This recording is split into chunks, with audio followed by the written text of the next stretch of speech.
So here's a fact. People with ADHD often struggle with impulse control. Okay, that's just a fact, it's known. Where I think a lot of people might get confused though is, what do you think impulse control really means? Because I want you to think for a second, if you don't have ADHD, when someone says, I struggle with impulse control, what do you think they specifically mean? Because for a lot of people, I think when they hear that someone says that they're impulsive, that they think about thrill-seeking behavior. That someone who's impulsive is more likely to engage in risky behaviors. And I just want to say, at least from my experience, that is absolutely not the case. I am never at any given time like 0.2 seconds away from deciding that streaking is a good idea, or doing something that will break my leg. A lack of impulse control is more about trying to stop an object that has already been set in motion. If I wake up one morning and I decided I'm going to go to this specific coffee shop to get a cold brew, good luck stopping me. I'm telling you right now, I'm in a lot more danger in the clearance section of Target, because I'm going to buy things because they're cheap without thinking about whether or not I need them. Like, I'm not going to break a leg buying a potato masher. So here's a healthy scan. Here's Shailene's scan. So here the low frontal lobe activity that often goes with ADD. She also had what looks like early evidence of headed toward dementia. But 2 years later, her brain was so much better, and that's the whole point of my work. You are not stuck with the brain you have. You can make it better, and I can prove it. Start today. Wow, I feel good.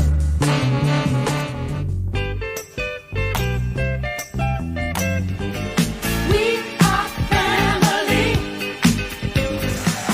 That's how the network said. What I want, you got, and it might be hard to handle. I want to break free.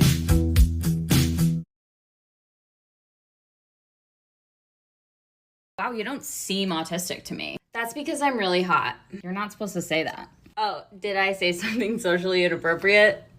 My bad. How very non-autistic of me. If you have ADHD, one of the best things you can do for your mental health, to help with anxiety and to help with depression, one of the most beneficial things you can do is a low dopamine morning routine. Just for one day. Give me one day where you wake up and you wait just 30 minutes before you pick up your phone. So you know, like with ADHD, when you're brushing your teeth, it feels like climbing up a mountain. Like small tasks, like the things other people, it's easy for them to do. It's very hard for us to do. I can promise you that if you do a low dopamine morning routine, all of those things just start to become easier. It's really scary to think that TikTok purposely pushes out 9-second, 7-second videos. I really do think that's screwing with our mental. Have you seen Neurodivergent Insights resources? They are so good. I highly recommend you check them out. On Instagram, their handle is neurodivergent_insights, just like in how it's written here. They have been posting these infographics about the differences between different experiences, and this one is ADHD and autism, and I'm going to do a review. Autistic people love context, so I'm going to give some context about how autistic people can look like they have ADHD traits and vice versa. And hopefully this helps increase awareness as to how commonly co-occurring ADHD and autism are. I'll start with the ADHD side. So craves novelty and new experiences. In my experience, autistic people also crave novelty and new experiences, but they just need some structure and preparation around this.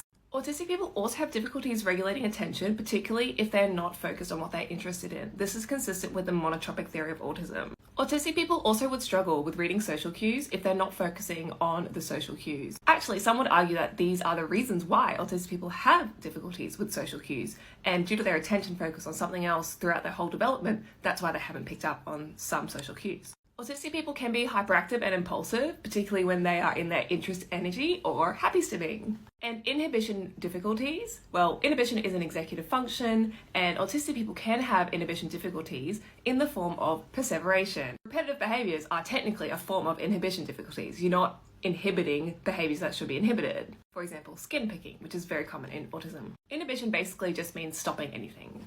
Autism side craves familiarity and routine. Not all autistic people crave familiarity and routine, especially if they're PDA. And ADHDers also have their go-to show. They love listening to their same song over and over again. ADHDers can have smaller routines within the disorganization, and they may want routine, but they can't do it. Self-soothing and repetitive behaviors and routines. These are definitely present in ADHD, from repetitive movements, and there are a lot of self-soothing behaviors with food and substances that show up in ADHD. Difficulty reading holistic social cues. This is interesting. I think we need a study where we get ADHDers, autistic people, and non-autistic ADHDers to interact and see what that's like. I personally found I get along pretty well with ADHDers, even if they're not formally diagnosed as autistic. And finally, strict adherence to routines. This does not occur with PDA. ADHDers may want routines and may be able to do this better with medication. They might even need routines and be quite anxious without these. And furthermore, autistic people might be more adherent to routines when they're highly stressed. What do I think distinguishes the two?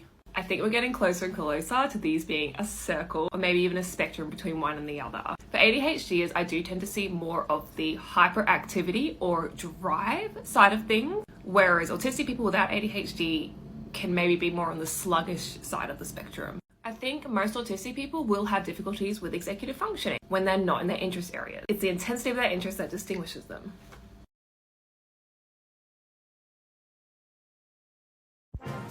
Reasons I thought I was broken, part 5. I don't know what to call this. This is Finn. He is an asshole.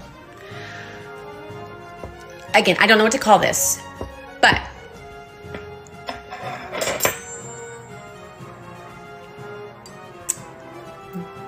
I'm going to use this one. This is probably the 3rd time I've ever touched a big fork.